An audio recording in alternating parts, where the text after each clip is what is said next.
آپ کی توجہ چاہوں گا اس وقت، کیونکہ میں انتہائی ایک عبرتناک واقعہ آپ کے سامنے پیش کرنے والا ہوں، اور یہ ذہن میں رکھیے گا کہ یہ ایک سیمپل کیس میں آپ کے سامنے پیش کر رہا ہوں. ایسے کئی کیسز معاشرے کے اندر بکھرے ہوئے ہیں. دہلی کا ناظرین ایک واقعہ ہے، اور یہ ٹائمز آف انڈیا میں رپورٹ ہوا، اور یہ 2018 کا واقعہ ہے. واقعہ کچھ یوں تھا کہ 32 سالہ ایک پولیس کانسٹیبل تھا، اس کا نام کانن کمار تھا. اس کی دوستی چند ماہ پہلے فیس بک پر ایک خاتون سے ہو گئی، جو کہ خاتون نہیں تھی بلکہ وہ ایک لڑکا تھا، اور اس کا نام 22 سالہ اس کی عمر تھی، اور اس کا نام ایانار تھا. ہوا یہ کہ جب ان کی دوستی ہوئی تو ظاہر ہے آپ کو پتا ہے فیک آئی ڈی کے اوپر ہوتا کیا ہے کہ اگر کوئی لڑکا لڑکی بن کر کسی لڑکے سے گفتگو کرے تو پھر ان میں ایک ظاہر میلان پیدا ہوتا ہے، قلبی میلان پیدا ہوتا ہے. اور وہی ہوا ناظرین کہ ان کے اندر ایک افیئر پیدا ہو گیا، محبت آگے بڑھی، گفتگو آگے بڑھتی چلی گئی، یعنی فیس بک کے اوپر ان کی چٹ چیٹ ہونا شروع ہو گئی. یہ ٹائمز آف انڈیا نے پوری رپورٹ اس پہ لکھی ہے، پوری تفصیل لکھی ہے ناظرین. اب وہ پولیس کانسٹیبل اپنی تمام ڈیوٹیز کے کاموں کو نمٹا کر جب بھی انگیج ہوتا تو فیس بک کے اوپر ایانار کے ساتھ انگیج ہو جایا کرتا تھا. رفتہ رفتہ وہ محبت آگے بڑھتی چلی گئی، وہ اپنی ڈیوٹی سے بھی غافل رہنے لگا، یعنی اس کی محبت میں مکمل طور پہ فریفتہ ہو چکا تھا. کام میں دل نہیں لگتا تھا، اپنی ڈیوٹی پہ دل نہیں لگتا تھا، بس ہر وقت اس کو ایانار کا خیال رہتا تھا. ایک موقع ایسا ہے ناظرین، ظاہر ہے جب آپ کسی سے گفتگو کر رہے ہوتے ہیں سوشل میڈیا پہ تو پھر ایک وقت ایسی خواہش پیدا ہوتی ہے کہ آپ بات کریں، تو پھر ٹیلی فون پہ بھی بات چیت شروع ہو گئی، میسیجز کے تبادلے بھی شروع ہو گئے.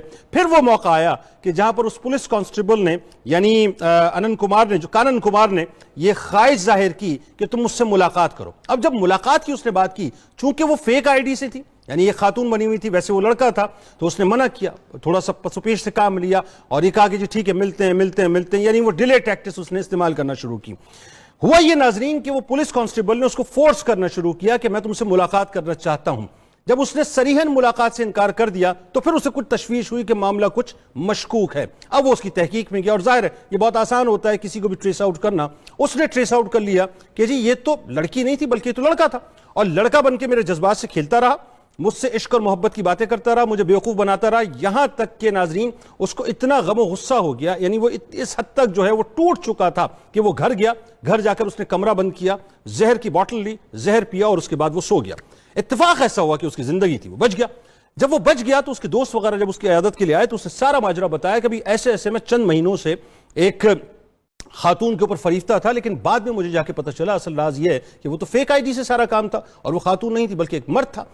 اب چونکہ زندگی مل چکی تھی، غم و غصہ موجود تھا، اس نے کہا جی تم لوگ اگر میرے دوست ہو تو میری مدد کرو. مدد کیا کرو؟ اسے ٹریس آؤٹ کرتے. وہ ٹریس آؤٹ کرنے کے لیے نکلا، اسے ٹریس آؤٹ کر لیا. آپ کو پتہ ہے ناظرین اس کے بعد کیا ہوا؟ ان تمام دوستوں نے مل کے اس کو ٹریس آؤٹ کرنے کے بعد اس کو پکڑا، اس کو اغوا کیا. اغوا کرنے کے بعد اس کو ایک خاص جگہ پہ لے گئے، وہاں پہ جا کے ٹھیک ٹھاک تشدد کا نشانہ بنایا، اور تشدد کا نشانہ بنانے کے بعد یہ ٹائمز آف انڈیا نے لکھا ہے کہ اسے قتل کرنے کے بعد اس کے ٹکڑے ٹکڑے کر دیے اور ٹکڑوں کو مختلف جگہوں پہ تقسیم کر دیا. بتانے کا مقصد کیا ہے؟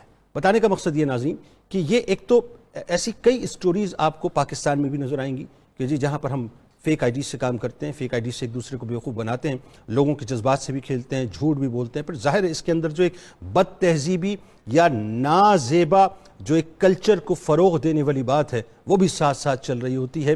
یہ ہے بنیادی طور پر ناظرین سوشل میڈیا کی تباہ کاری، کہ جس میں جھوٹ اس حد تک ہے، اس حد تک فیک باتیں ہیں، اس حد تک ہم جو ہے ماسک لگا کے ایک دوسرے کے سامنے ہوتے ہیں کہ لوگوں کے جذبات، لوگوں کے احساسات تک سے کھل جاتے ہیں، اور نتیجہ پھر اس میں کیا نکلتا ہے کہ تباہیاں اس حد تک آتی ہیں کہ ایک دوسرے کو قتل کرنے پر بھی ہم آمادہ ہو جاتے ہیں.